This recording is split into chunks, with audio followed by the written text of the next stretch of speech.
Halo semua, balik lagi bersama saya Mimin Ganteng yang tiada tara. Seperti biasa di sini saya bakal bercerita sebuah alur film lagi. Jadi film ini adalah film kedua dari seri film Boarding House. Dan buat kalian yang belum nonton yang sebelumnya, boleh dilihat dulu, linknya ada di deskripsi.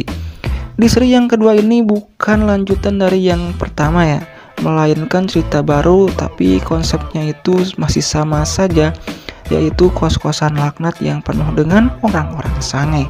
Jadi gak usah dijelasin panjang lebar lah ya, kayaknya kalian udah pada ngerti. Oke, kalau gitu kita langsung masuk aja ke reviewnya. Film ini dimulai dengan tokoh utama kita yang bernama John Hyuk. Dia ini adalah lulusan sarjana dan sekarang itu sedang fokus untuk ujian melamar pekerjaan. Kalau di Indonesia itu kayak tes CPNS lah. Nah, John Hyuk ini udah gagal tes 2 kali dan ini adalah tes terakhirnya untuk melamar pekerjaan tersebut. Karena itu dia ini fokus banget mempelajari tes CPNS-nya. Tapi sayangnya penghuni kamar kos sebelah itu kerjaannya ngencrok terus sama pacarnya dan rame banget bro, kayak kucing kawin gitu.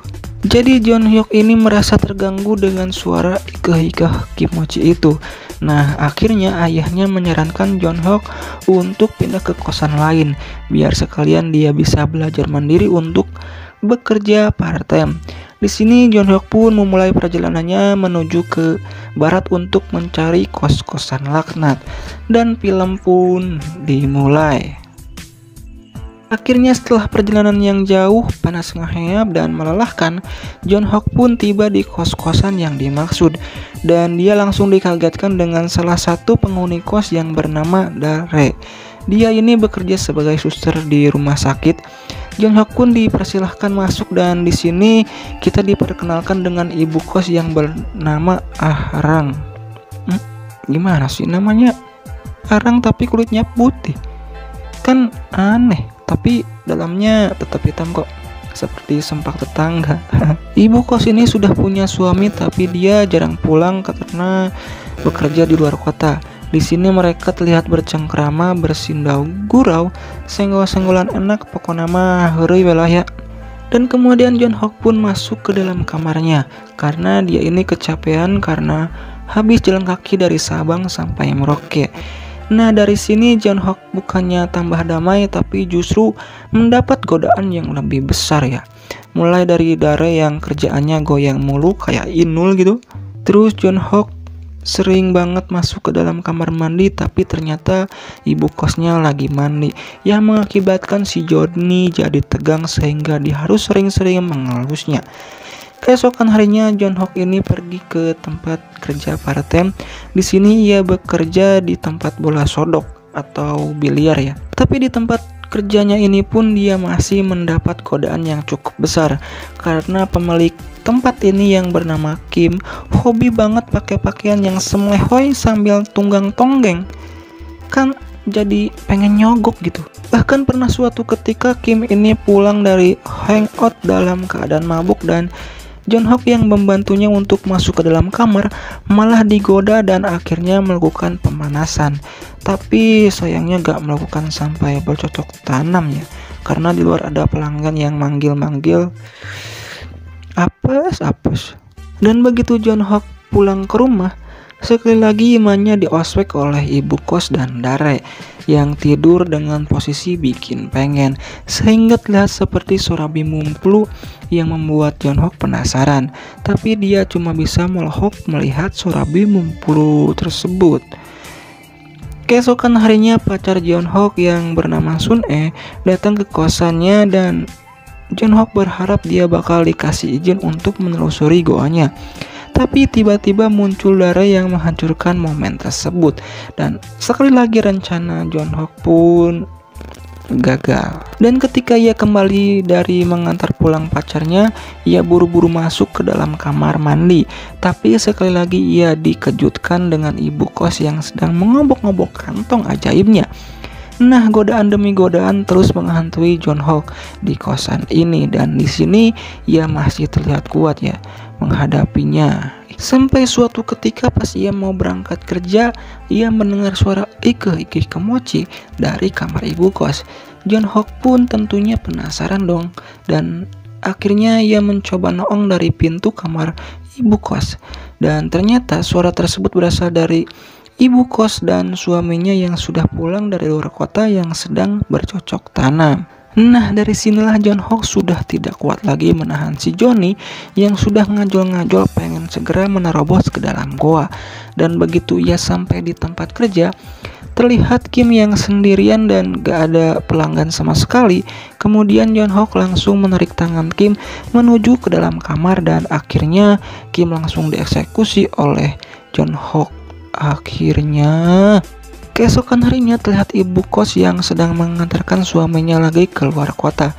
Dan di sini ia memperkenalkan John Hok.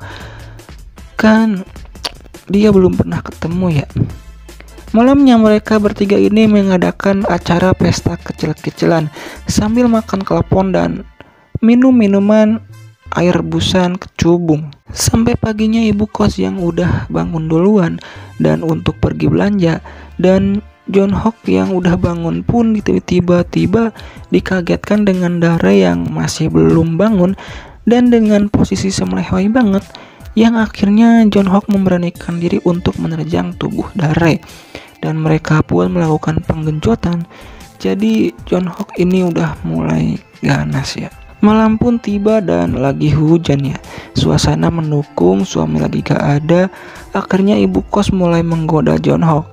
Rezeki nomplok ini mah gak bakal nolak saya juga. Akhirnya John Hok pun berhasil menikmati goa angetnya ibu kos.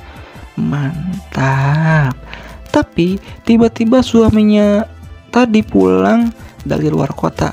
Dia pun menggedor-gedor pintu kamar istrinya dan di sini John Hok disuruh keluar lewat jendela yang membuatnya harus hujan-hujanan. Nah, karena kehujanan tadi malam, John Hok pun kemudian menjadi sakit.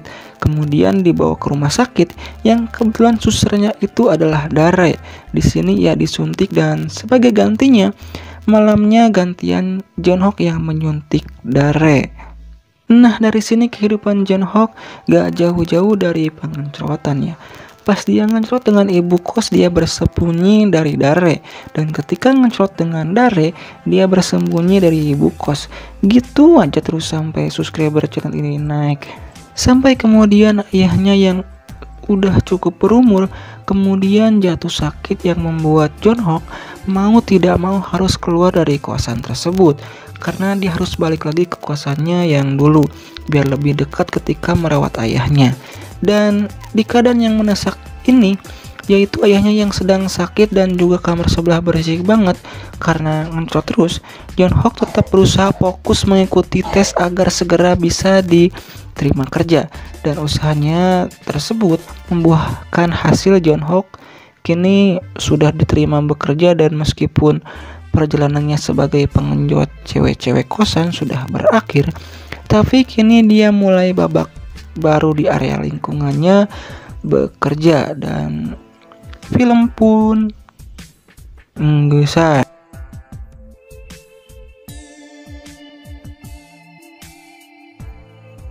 Seperti biasa ya, film ini gak ada pelajaran yang bisa dipetik, jadi gak perlu dibahas lah ya. Jadi ya udahlah, cukup sekian dari video kali ini, sampai bertemu di video selanjutnya.